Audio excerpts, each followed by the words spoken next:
We are now going to continue. Now, the next category of sugars, you know that 5 carbon sugars are there. They are pentoses, aldo, pentose, 1, 2, 3, 4, 5, aldo, pentose, and 3 asymmetric carbons or chiral centers are there. This is called D-ribose.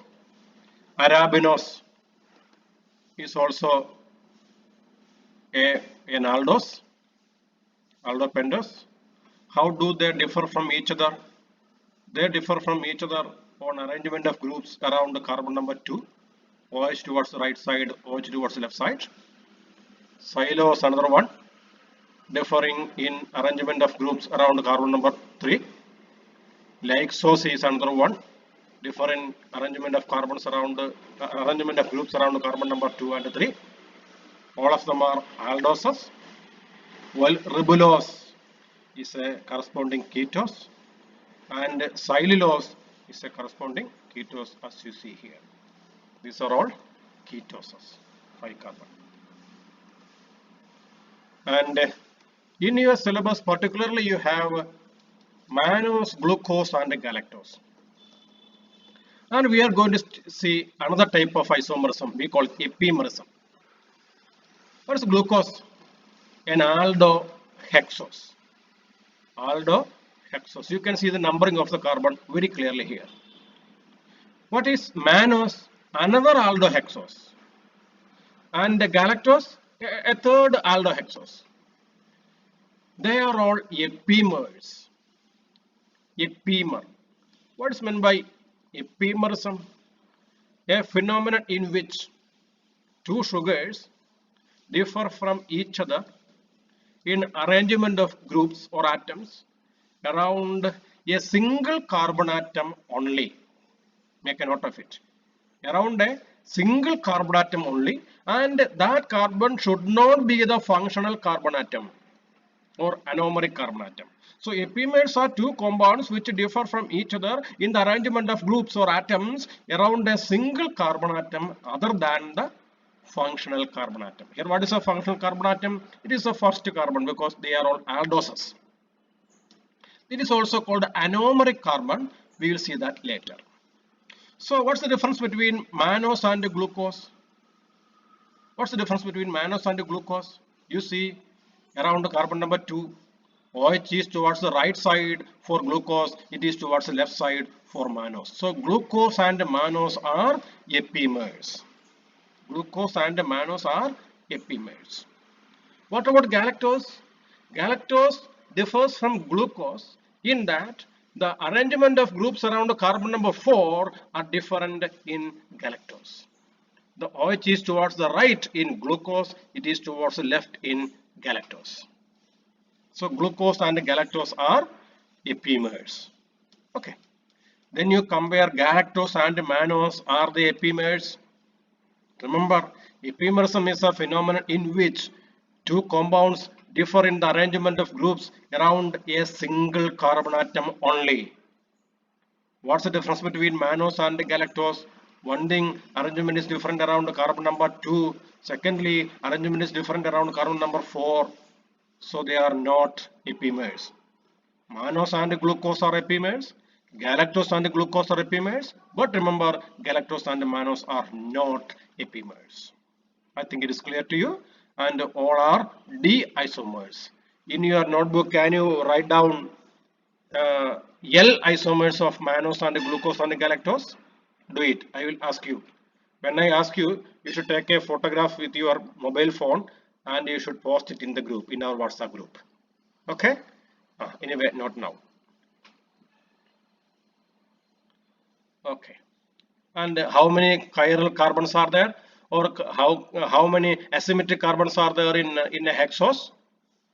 Other than carbon numbers 1 and 6, all are chiral centers or asymmetric carbons. So there are 4 asymmetric carbons. And how many stereoisomers are possible? 2 raised to 4 is equal to 16. How many of them are in the D form? Half of them. That means 8. Okay. Ketosis. A few examples. 3 carbon ketose means ketotriose, dihydroxyacetone, ketotetrose, erythrulose. Okay, come back. Come to dihydroxyacetone. Which is the asymmetric carbon here? Is carbon number 1 asymmetric? No. Why? H2. Two valencies occupied by the same atom. Is carbon number 3 asymmetric? No. Why? CH2. Two atoms, same atoms in two valencies. Okay. Is carbon number 2 asymmetric? No. Why? Double bond. Dihydroxyacetone is the only carbohydrate which does not bear asymmetric carbon. Make a note of it. Dihydroxyacetone is the only carbohydrate which does not bear asymmetric carbon. Okay. So how many stereoisomers are possible for dihydroxyacetone? How much is 2 raised to 0? Make a note of it. Now, 4 carbon ketoses. What you see here is the symmetric carbon, and fructose is a ketohexose. How many asymmetric carbons are there? Only 3. By now you might have understood. A ketose will have 1 asymmetric carbon less compared with an aldose of the same carbon length, because glucose has 4 asymmetric carbon, fructose has only 3. This is applicable to all ketoses and their aldoses. Okay. Now we are coming to another topic, anomerism. We will explain using a diagram, but now let us read the text. This is an extract from the textbook. I have sent you different textbooks. I am copying some paragraphs as such into our slides. Okay. Isomeric forms of monosaccharides that differ only in their configuration about the hemiacetal or hemiketal carbon atom. They are called anomers. What are hemiacetal or hemiketal carbon atoms? Now you learn this much only. They are the functional carbon atoms. They are the aldehyde carbon atom or the keto carbon atom. So isomeric forms of monosaccharides that differ in their configuration about the hemiacetal or hemiketal carbon atom, they are called anomers. And the hemiacetal or hemiketal or the carbonyl carbon is called anomeric carbon. And those anomers are actually alpha and beta anomers. One of the anomer is called alpha anomer, the other anomer is called beta anomer. And this alpha and beta anomers interconvert into each other in a solution. We call it mutarotation. It is a spontaneous process. We need not do anything.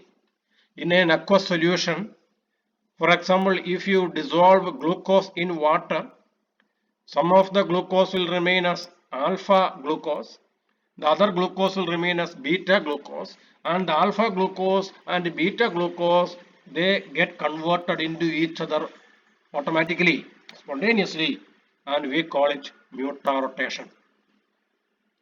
And ultimately, alpha D glucose and beta D glucose reach an equilibrium mixture. They reach an equilibrium, and they will have identical optical property. I think you know something called optical isomerism. Anyway, we will come to that later. These will have identical optical properties. In the equilibrium mixture of the total glucose, about 1/3 will be alpha form, the remaining 2/3 will be beta form. So beta forms are predominant. Okay. And very small amount will be linear. I did not tell you the difference between linear form and ring form. We will come to that later. Anyway, now you understand this much. A small amount will be in the linear form and a few amount will be in the 5-membered ring form. I have not explained so far furanose and pyranose forms. We will come to that later. Okay. What are 5-membered rings and what are 6-membered rings? Accordingly, pyranoses and furanoses. Pyranose forms are, and furanoses are shown here, and this ring structure is called Haworth perspective formula. You see here Haworth perspective formula. It is this ring structure. Actually, ring structure is easy to study and draw. Some of them are in the alpha form, some of them are in the beta form. Some of them are in the 5-membered ring, some of them are in the 4-membered ring. Remember, these 5-membered rings are actually, you see how many rings are there? 1, 2, how many members are there in the ring? 1, 2, 3, 4, 5, 6. This is a 6-membered ring. It is called a pyran. What's a pyranose? Sugar rings which consist of 6 members in the ring. So this is a pyranose because it has 6 members in the ring, including this oxygen atom. This is a pyranose because it has 6 members in the ring, including this oxygen atom. What about the 5-member rings? Look here, 1, 2, 3, 4, 5. This is a furan because it has 5 members in the ring. And any sugars which contains 5-member rings is said to be in the furanose form. Look here, this is a fructofuranose. Why fructofuranose? Because 1, 2, 3, 4, 5, including oxygen atom, there are 5 members in the ring. This is a furanose, fructose in the furanose form. While why this is a furanose? Again here 1, 2, 3, 4, 5 members are there in the ring, including oxygen atom. Therefore, this also is in the furanose. So pyranoses and furanoses are actually sometimes isomers because glucose can remain in the pyranose form and in the furanose form. Fructose also can remain in the pyranose form and in the furanose form. But remember, mostly in the nature, glucose may be in the pyranose form and fructose may be in the furanose form. Okay. Now, come back to the anomerism. In the previous slide, we found something called anomerism. Look at carbon number 1. In the ring form, carbon number 1 here in the aldose is the anomeric carbon. Carbon number 1 is the anomeric carbon. And in this carbon number 1, where is the OH group? It is below the plane. Okay, it is below. It is called alpha form. Alpha D glucopyranose. It is alpha because OH is written downward. What about this one? On the anomeric carbon, carbon number 1, OH is written upward. We call it beta D glucopyranose. It is beta because on carbon number 1 OH is upward. It is D form because of the arrangement of the OH group on the reference carbon. But that I showed you with respect to the Fischer projection formula. I will show you how to draw a ring structure later. And it is a glucose molecule in the pyranose form. What about this one? In this molecule, this is actually fructose. This is carbon number 1. This is carbon number 2, 3, 4, 5, 6. Look here, it is labeled here. And which is the anomeric carbon? Anomeric carbon here is the carbon number 2 because it was a ketose. Anomeric carbon, carbonyl carbon is carbon number 2. Where is the OH group arranged? Here the OH group is upward, so it is beta. Beta D fructofuranose. In this diagram, the OH group on carbon number 2, the anomeric carbon, the functional carbon, the carbonyl carbon is drawn downward, so it is alpha D fructofuranose. This is actually alpha beta anomerism. There are only 2 types of anomers, alpha anomers and beta anomers. And it's important, because starch is made up of alpha D glucopyranose, while cellulose is made up of beta D glucopyranose. So being alpha or beta is actually making a lot of difference. This type of ring structure is called a Haworth perspective formula, another way of representing carbohydrates. The edges of the ring nearest the reader are represented by bold lines. So this is the bold line. This is nearest towards us. The hydroxy group below the plane of the ring would appear at the right side of the Fisher projection formula. For that, we should consider the Fisher projection formula also side by side. Anyway, in the Fisher projection formula, some of the OH groups are there on the right side of the carbon.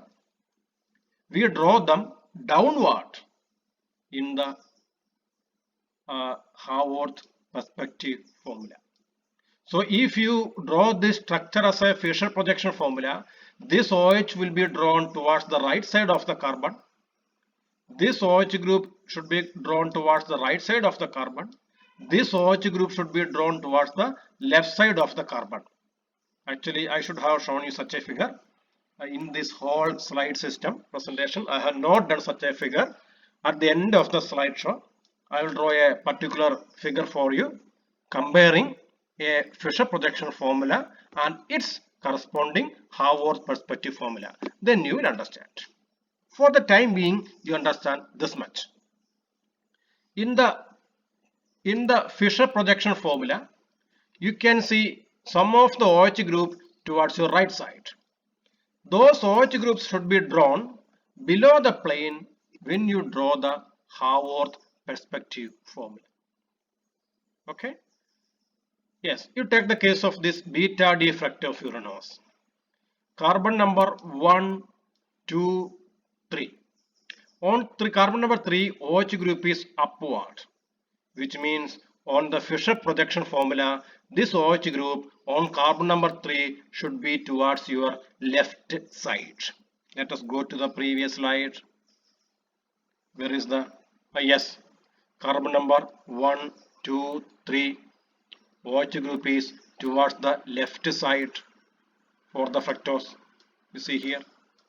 Other OH groups are towards the right side, which means, carbon number 4 and 5 contains OH groups towards your right side, and in the Haworth perspective formula, these OH groups should be drawn downward. Let us see, are they downward or not? See, this is downward here. Carbon number 4, it is downward here. And when they formed a ring, this OH group on carbon number 5 is not there because that OH is used for the ring formation. How to draw a ring? I will show you later.